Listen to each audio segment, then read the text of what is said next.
The fundamental challenge in forecasting hurricanes is that we don't have much data out over the open ocean waters. Most radars are based on land. That means they can't see out far enough to look into a hurricane that's far away from the coastline. Satellite data helps, but there's still a lack of temperature, wind, and pressure data. And these are the building blocks of weather for our computer models. Without this data, the models are simply grasping at straws. Thankfully, the hurricane hunters can tilt the scales in our favor. They take on their dangerous mission with enthusiasm, knowledge, and lots of training. First, let's meet Lieutenant Commander Rob Mitchell of the NOAA Corps. My origin story really starts out growing up in Arizona, getting to see the summertime thunderstorms, the big thunderclouds up on the horizon, and always kind of to wonder how do those work? What makes them tick? I always wanted to get closer, climb up the local mountain and get closer to the thunderstorm, which is not ideal. Lieutenant Commander Mitchell and crew take this highly customized plane above, around, and inside hurricanes. The powerful wind and torrential rain can make these flights a bit bumpy, to put it mildly. It's kind of like being on a roller coaster inside a washing machine. So you're bouncing around. It's a lot of up-down turbulence. The really seat-puckering moments are when you start to get rolled one direction, you do full aileron deflection in the other, you kind of hit the stops, and you're still rolling that way a little bit. It typically is like a quarter of a second. It feels like forever, but then you kind of get back under control and you start rolling the right direction. So those kind of moments, you're just like, oh man, I hope we stop, and we always do. But those kind of moments really make you appreciate what the plane can do. Now, the flight crew writes a full report on each mission. That report goes up to commanding officers. But some of the scariest details often get left out when reporting to the real top of the chain of command. My dad famously told me when I went to college, but also, once we started doing this kind of thing, he's like, Rob, your mom doesn't have to know everything. So even if she knows generally what I'm doing, just keep it light. Keep it easy. Let her know the good stuff.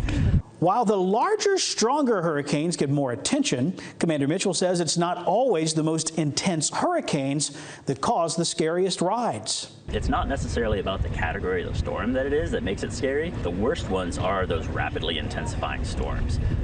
So some of the ones a couple of years ago, we went into the Greek alphabet. I remember Delta was one of those storms where I was taking a brand new co-pilot into the storm, which is one of my first hurricane aircraft commander flights where I'm leading the plane into it. And we were flying, I think we were south of Cuba, flying into Delta, and the eye of the storm was actually like octagonal. It wasn't circular because there were so many kind of mesovortices, essentially tornadoes in the corners, that the wind was kind of turning corners, and so that was really unique to fly into. And sure enough, it was quite the kick, trying to maintain the aircraft safely as we went into the storm.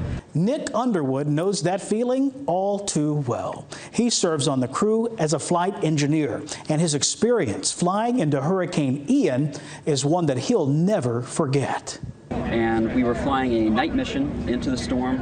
It was rapidly intensifying to its Category 5 strength, and as we were in the eye wall, there was tons of lightning around us, so the sky was lit up outside even though the sun hadn't come up yet, and there was extreme turbulence that we were flying through. We were taking 2.5 G hits on the aircraft, and there was a lot of lateral turbulence, a lot of lateral motion, which is really unsettling when you're flying on an aircraft, especially in that kind of environment. As scary as these flights can be, it's a risk worth taking.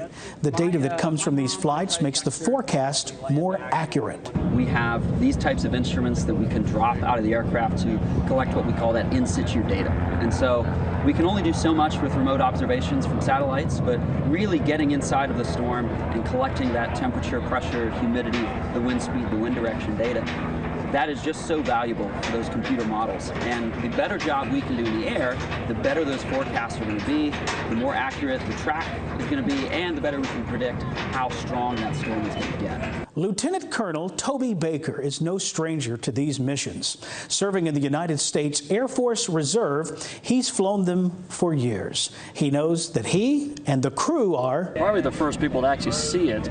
Most of the time you'll see it like on a satellite and stuff, but you really don't get a big picture of that. So once you actually get into the storm, you actually see what's going on, what's taking place. Baker says the hours can be grueling. The shorter missions run 4 to 6 hours, and the longer ones can go well above 12 hours. But each hour has a plan, and each crew member has an important role to play. Beforehand is all the prep time. So before we take off, we get everything together, flight plans, and get our day together. We actually talk to the Hurricane Center to have a basic plan of how we're going to go into the storm. Once we get in there, it's depending on how close the storm is how long it's going to take to get there. It's usually nice to have a little bit of buffer time so you can actually get in, get situated, get all your stuff ready to go, make sure all your systems corrected, calibrate everything you need to do, and just get prepped. And then right before we get into the storm, we'll go through checklists and things, make sure everybody's good to go, everybody's on the same page. Basically a nice symphony of stuff takes place. Now, you may watch this and wonder how any sane person would willingly get on a plane and fly into a hurricane.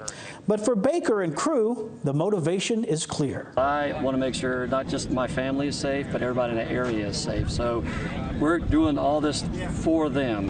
Like we're going out there, collecting information. Hopefully it's sent to the Hurricane Center, and hopefully people are taking that to heart and actually abiding by the watches and warnings to evacuate the area if that's the case. Coming up next, we will board the plane ourselves and show you how these incredible aircraft collect the critical data that helps save lives.